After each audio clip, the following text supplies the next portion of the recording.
अखंडमंडलाकारं व्याप्तं येन चराचरं तत्पदं दर्शितं येन तस्मै श्री गुरुवे नमः। हमारे सभी दर्शकों को सादर प्रणाम। जय श्री कृष्ण, राधे राधे। मित्रों, मैं पंडित प्रेम शंकर शर्मा उपस्थित हूँ आज फिर एक नए विषय के साथ। क्रम वही है, द्वादश भाव निरीक्षण विधि। आज जानेंगे चतुर्थ भाव और इस भाव में स्थित राशि उसकी स्थिति के अनुसार, यानी चतुर्थेश, जब इन 12 भाव में से किसी भी भाव में हो तो व्यक्ति को क्या फल प्रदान करता है। राशि कोई भी हो, जैसे यहाँ पर 1 का अंक लिखा हो तो उसका स्वामी हो गया मंगल, 2 का अंक हो तो उसका स्वामी हो गया शुक्र, 3 का अंक हो तो बुध, 4 का अंक हो तो चंद्र, 5 का अंक हो तो सूर्य, 6 का अंक हो तो बुध, 7 का अंक हो तो शुक्र, 8 का अंक हो तो मंगल, 9 का अंक हो तो गुरु, 10 का अंक हो तो शनि, 11 का अंक हो तो शनि और 12 का अंक हो तो उसका स्वामी गुरु कहेगा। मान लीजिए यहाँ पर 5 का अंक है तो उसका स्वामी सूर्य हो गया। यहाँ पे 5 का अंक लिखा है तो सूर्य इन 12 भाव में से किस भाव में स्थित है। इसी प्रकार अन्य राशियों का समझिए तो व्यक्ति को क्या फल प्रदान करता है। और इस भाव को जन्म कुंडली में चतुर्थ भाव के अलावा सुख भाव, मोक्ष का भाव, सम भाव, केंद्र भाव, अनुपचय भाव आदि के नाम से भी जाना जाता है। इस भाव से माता के अलावा वाहन, भूमि इत्यादि के बारे में भी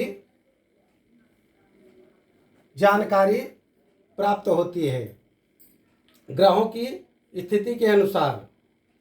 और इस भाव में बैठा ग्रह अन्य ग्रहों से युति, दृष्टि संबंध आदि बना रहा है। और यदि वो शुभ ग्रह हो तो उसमें शुभता, अथवा अशुभ ग्रह हो तो अशुभता प्राप्त होगी। चलिए बात करते हैं। यहाँ पर कोई न कोई एक राशि उदाहरण के लिए लेना पड़ेगा तो यहाँ पर 6 का अंक लेते हैं। 6 यानी कन्या राशि, कन्या राशि का स्वामी हो गया बुध। ये उदाहरण के लिए है। आपकी कुंडली में जो राशि है उसका स्वामी जो है उसके अनुसार आप समझिए। हम यहाँ पर बुध की राशि लेकर उसके बारे में जानकारी देते हैं आप लोगों को। यदि यहाँ पर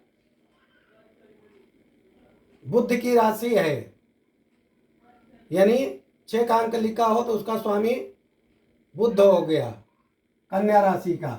और वह बुध यदि कुंडली के प्रथम भाव में हो तो व्यक्ति पिता पुत्र से परस्पर स्नेह, मातृकुल से शत्रुता, यानी अपने नैनिहाल से शत्रुता व पिता के नाम से ख्याति प्राप्त करता है।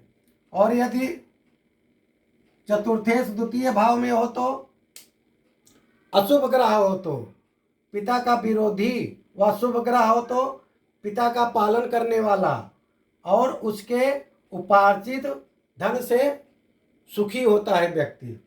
यदि तृतीय भाव में हो चतुर्थेश तो कहा गया है ऐसा व्यक्ति माता पिता को कष्ट देने वाला, अन्य जनों से भी कलह करने वाला, पिता के बंधुओं को हानि पहुंचाने वाला होता है।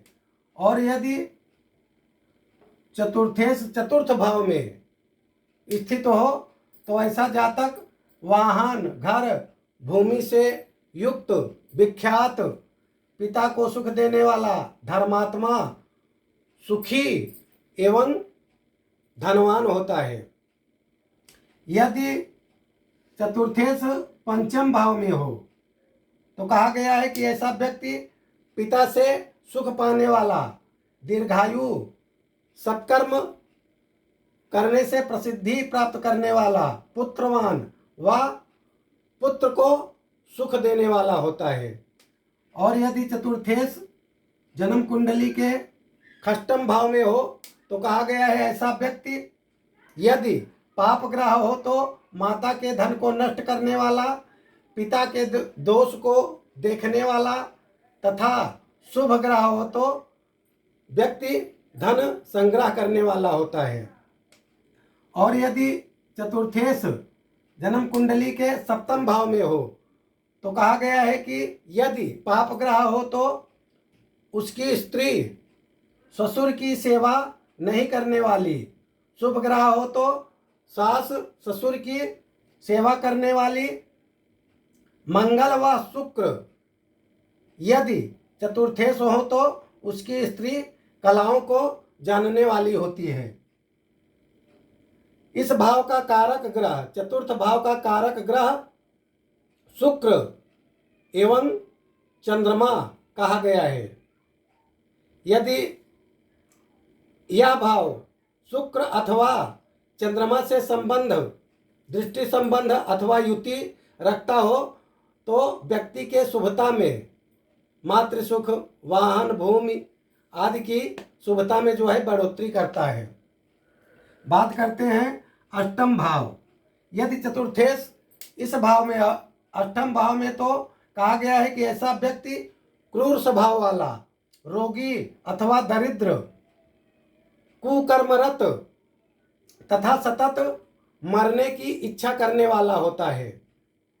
यदि चतुर्थेश नवम भाव में हो तो कहा गया है कि ऐसा व्यक्ति पिता से पृथक रहने वाला, सब विद्याओं का ज्ञाता, कुल धर्म पालक तथा पिता की अपेक्षा नहीं रखने वाला होता है। इस भाव से पिता को भी देखा जाता है, भाग्य भाव से। बात करते हैं दसम भाव। यदि चतुर्थेश इस भाव में हो, दसम भाव में, तो कहा गया है कि ऐसा व्यक्ति यदि पाप ग्रह हो तो पिता द्वारा माता का त्याग, शुभ ग्रह हो तो व्यक्ति परोपकारी होता है। और यदि चतुर्थेश एकादश भाव में हो तो कहा गया है कि ऐसा व्यक्ति धर्मात्मा, पिता का भक्त, सत्कर्म करने वाला, दीर्घायु और निरोग होता है। और यदि चतुर्थेश द्वादश भाव यानी व्यय भाव में हो तो कहा गया है कि ऐसा व्यक्ति पिता से दूर रहने वाला, पाप ग्रह हो तो व्यक्ति को परजात समझना चाहिए। आशा करता हूं कि हमारे द्वारा दी गई जानकारी आपके समझ में आई होगी। और आप लोगों से एक विनम्र निवेदन है कि यदि आप हमारे चैनल पर पहली बार आए हो तो चैनल को अवश्य सब्सक्राइब करें और चैनल यदि अच्छा लगे तो अपने लोगों के बीच में शेयर भी करें। इसी के साथ मैं अपनी वाणी को विराम देता हूँ। सर्वे भवन्तु सुखिनः, सर्वे सन्तु निरामयाः, सर्वे भद्राणि पश्यन्तु, मा कच्चित् दुःखभाग् भवेत्। ओम शांति शांति शांति, सुशांतिर्भवतु, सर्वारिष्ट शांतिर्भवतु।